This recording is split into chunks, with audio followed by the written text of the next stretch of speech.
एक 12 साल की लड़की से लेकर तो 60 साल तक की स्त्री तक पूजाओं में सम्मिलित जो स्त्रियां हुई उनकी उम्र थी। इनमें से काफी लड़कियां कुंवारी थी, विवाहित भी बहुत थी, विधवा भी थी। काफी हिंदू स्त्रियां थे, कुछ मुस्लिम स्त्रियां थे, कुछ ईरानी स्त्रियां थी, कुछ व्यापारी घरों की मारवाड़ी गुजराती स्त्रियां थे, कुछ ऊंची जातियों की स्त्रियां थी। हालांकि इन सब के जात वगैरह उपलब्ध है, लेकिन जात का मैं उपयोग नहीं करना चाहता, इसलिए मैंने थोड़ा अलग ढंग से आपके सामने ये बात रखी। अब किन कारणों से ये पूजा होती थी? किसी लड़की की शादी नहीं हो रही है। अब शादी ना होने के 50 कारण होते हैं, जात में शादी करनी है 50 कारण होते हैं। तो जिस लड़की की शादी नहीं हो रही, इसलिए उसके माता पिता या फिर कोई रिश्तेदार उसको बाबा के पास ले आते। बाबा कहते हैं कि पूजा करेगी तो इसकी शादी होगी। कल्पना कीजिए, लड़की की शादी नहीं हो रही है। भारतीय समाज में मान्यता है कि शादी तक लड़की पूरी तरह से 100% कुंवारी रहनी चाहिए, और ये बाबा कहता है कि इसकी शादी होनी है तो पूजा करना जरूरी है, तब वो प्रसन्न होगी भैरवी देवी, और उसके बाद में पूजा, उसके बाद में सही माने में उसकी शादी होगी। तो शादी के पहले अपनी शादी हो, अपने को जीवन साथी मिले, पूरे जीवन के लिए एक सेक्सुअल पार्टनर मिले, इसलिए सबसे पहले अपना सेक्स, अपना शरीर इस बाबा को अर्पण करना। यह प्रक्रिया धड़ल्ले से चल रही थी। किसी स्त्री को बच्चा नहीं हो रहा है, इसलिए उसकी पूजा की जाती। ये तो समझ में आता है कि बच्चा नहीं हो रहा है तो इस ढंग से बच्चा हो सकता है। किसी को नौकरी नहीं लग रही, नौकरी पति को नहीं लग रही है, लेकिन पूजा पत्नी के साथ में। किसी को धन प्राप्त करना है, गुप्त धन प्राप्त करना है, इसलिए योनि पूजा। एक तो बहुत ही हास्यास्पद किस्सा है। एक लड़की अपने भाई के बारे में कुछ जानकारी प्राप्त करने के लिए आई, क्योंकि इस वाघमारे बाबा को अंतर्ज्ञान है और उसको सभी समस्याओं का जवाब पहले से पता होता है, ऐसा लोगों में फैल गया था। या फिर डेलिबरेटली ये कसार भाई उस ढंग से फैलाती थी।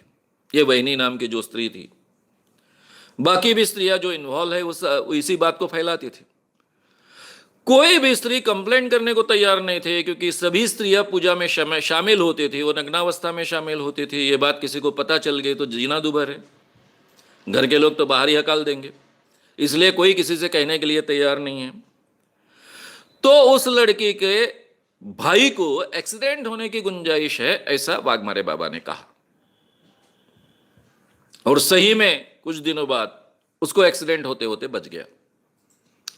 इस लड़की का इतना विश्वास बैठ गया कि उसके बाद में अपने भाई को एक्सीडेंट ना हो, इसलिए उसने अपनी योनि पूजा करवाई। किसी स्त्री को सफलता प्राप्त करनी है, किसी स्त्री के पति पर कोई संकट आया है, इसलिए वो पूजा करवा रही है वाघमारे बाबा से। यानी आप जब कारण सुनेंगे तो आप दंग रह जाएंगे कि इन चीजों के लिए भी स्त्रियां अपने आप को इस वाघमारे बाबा को अर्पण कर रही है। पूजा के नाम पर बाबा उनको भोग रहा है। जब पूजा होती तो सभी को, ये 16-25 जो भी स्त्रियां वहां इकट्ठा हुई है, उनको कहा जाता कि ये पूजा गुप्त रखनी है। आप अगर किसी से ये बात कहोगे तो आपको भैरवी देवी बहुत बड़ी शिक्षा देगी, आपका बहुत बड़ा नुकसान होगा, और फिर कोई किसी को कहने की हिम्मत नहीं करता। यह बात खुलने तक कई बार घर के पुरुष वहां इकट्ठा रहते थे, खुद पत्नियों को वहां लेकर आते थे। कई घरों में ये जो पूजा हुई तब पुरुषों को यह पता है कि ऊपर में पूजा चल रही है, 15-20 स्त्रियां वहां गई है। जाते वक्त तो सब कपड़े पहनकर जाती थी, अपने आप को अच्छे ढंग से पेश कर जाती थी, सच संवार कर आती थी। अंदर जाने के बाद में क्या होता है पता नहीं रहता था। अंदर में किसी को परमिशन नहीं रहती थी, बंद दरवाजे के अंदर में यह पूजा होती थी। यहां अंदर में 15-20 स्त्रियां हैं, साथ में एक कासारबाई है यानी वहनी है, और केवल एक पुरुष है, तो किसी के मन में यह शंका भी नहीं आएगी कि इस ढंग का कोई कार्यकलाप अंदर चलता होगा। और इसलिए कई दिनों तक ये बात चलती रही, पुरुषों को इस बात की भनक भी नहीं लगी, किसी को शक भी नहीं हुआ। लेकिन धीरे धीरे ये बात फैलती गई। जैसे बात फैलती गई, नारायण गांव में फैलती गई, जुन्नर में फैलती गई, वैसे इस माकबारे बाबा को बहुत डरने लगने लगा, बहुत डरने लग गया वो।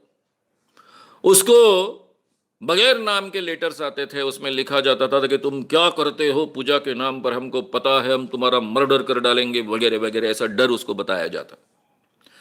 शायद कोई लड़की लिखती हुए लेटर, जो इस रैकेट में फंसी है और उससे बाहर निकलना चाहती है, छटपटा रही है, लेकिन वाघमारे बाबा उसको छोड़ नहीं रहा, यह भी गुंजाइश है।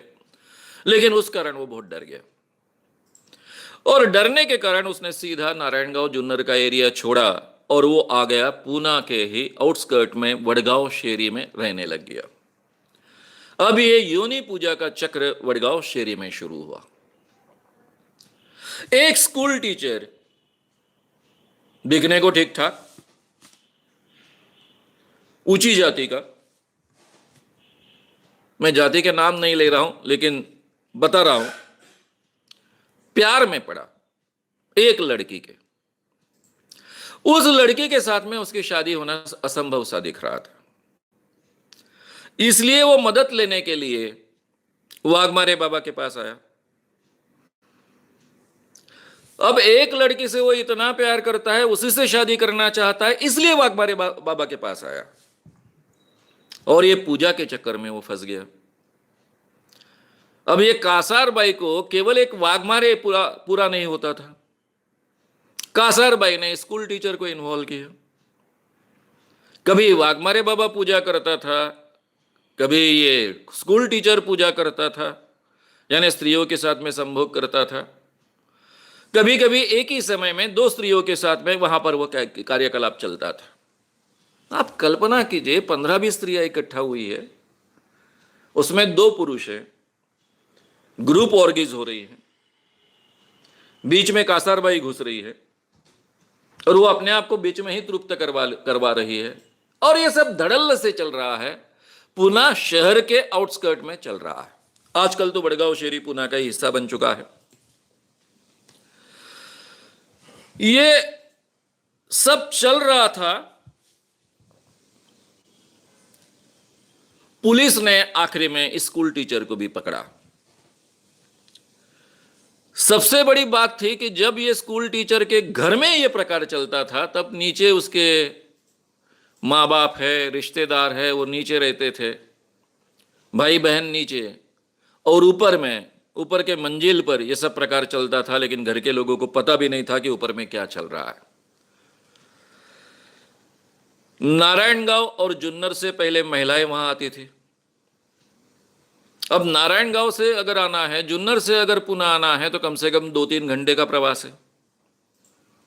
वो महिलाएं यहां आती थी, पूजा करवाती थी, पूजा में शरीक होती थी, फिर अपने गांव में वापस जाती थी, और ये कई सालों तक चलता रहा, महीनों तक चलता रहा।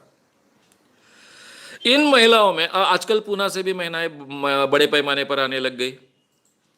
जो भी जुन्नर की, नारायणगांव की महिलाएं थी, उनके रिश्तेदार महिलाएं थी, एक दूसरे को पकड़ पकड़ कर ले आती थी। कासारबाई उनको ट्रेन करती थी। धीरे धीरे सभी जाने अनजाने पूजा में शरीक होने वाली जो लड़कियां थी, स्त्रियां थी, वो एजेंट बनना शुरू हो गई थी। हम कोई पवित्र काम कर रहे हैं ऐसा उनको अंदर से लगता था, इसलिए अलग अलग स्त्रियों को, लड़कियों को पटाया जाता, पूजा के लिए लाया जाता। इसमें एक मुंबई की डॉक्टर महिला थी, स्कूल की हेडमिस्ट्रेस थी, काफी स्त्रियों के नाम सामने आए थे, मैं किसी का नाम नहीं ले रहा हूं। उन दिनों तो ऐसे कोई बात नहीं थी कि स्त्रियों का नाम नहीं लेना चाहिए, ऐसा कोई कानूनन आदेश नहीं था। आजकल तो वो भी है कि बलात्कार और ऐसी केसेस में जो स्त्रियां विक्टिम होती है उनके नाम उछाले न जाए। पहले तो केवल ये संकेत था, अभी तो कोर्ट के भी आदेश है उस ढंग के, इसलिए किसी का नाम लेना उचित नहीं है। इतना ही नहीं तो मैं ये भी वर्णन टाल रहा हूं कि कोई आप ये न जान बैठे कि कौन से घर की कौन सी व्यक्ति है, आपके ध्यान में आ जाए, क्योंकि आज भी वे घर वहीं पर है, लोग भी वहीं पर है, इसीलिए सब बातें एक दूसरे को पहचान सकते हैं, जानी जा सकती हैं, इसलिए ये ज़्यादा वर्णन मैं नहीं दे रहा हूं। लेकिन इसमें पंजाबी लड़कियां थी, ईरानी लड़कियां थी, मुस्लिम लड़कियां थी। इस ढंग से ये इतने बड़े पैमाने पर चल रहा था। पुलिस इन्वेस्टिगेशन में बाहर आया तो केवल 40 स्त्रियों के नाम उनको मिले, लेकिन बाद में जो इन्वेस्टिगेशन चलता रहा, पुलिस ही कहती है कि सैकड़ों नाम है। और बाबा खुद कहता है कि कितनी सैकड़ों होगी गिनना मुश्किल है।